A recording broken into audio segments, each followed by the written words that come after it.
Chicken అంటే ఇష్టపడని వాళ్ళంటూ ఉంటారా? కానీ అదే చికెన్లో ఎంతో టేస్టీగా ఉండే ములక్కాయ వేసుకుంటే అసలు ఆ రుచే వేరుగా ఉంటుందండి.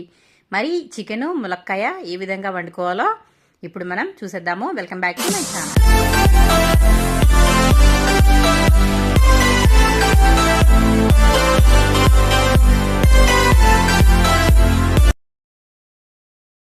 చికెన్ ములక్కాడకి కావాల్సిన పదార్థాలు ఏంటో చూసేద్దామండి. నేనైతే ఇక్కడ చికెన్ తీసుకున్నాను. చికెన్ 600 గ్రాముల వరకు తీసుకున్నానండి. దీనిని శుభ్రంగా 2-3 సార్లు కడుక్కుని ఈ విధంగా అయితే పెట్టుకున్నాను.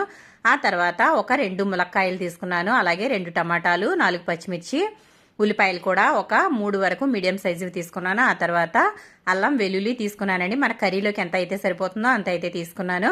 ఆ తర్వాత 2 స్పూన్ల ధనియాలు తీసుకున్నానండి. అలాగే 1 స్పూన్ జీలకర్ర, చిన్న కొబ్బరి ముక్క, అలాగే 2 యాలకులు తీసుకున్నాను. అలాగే చిన్న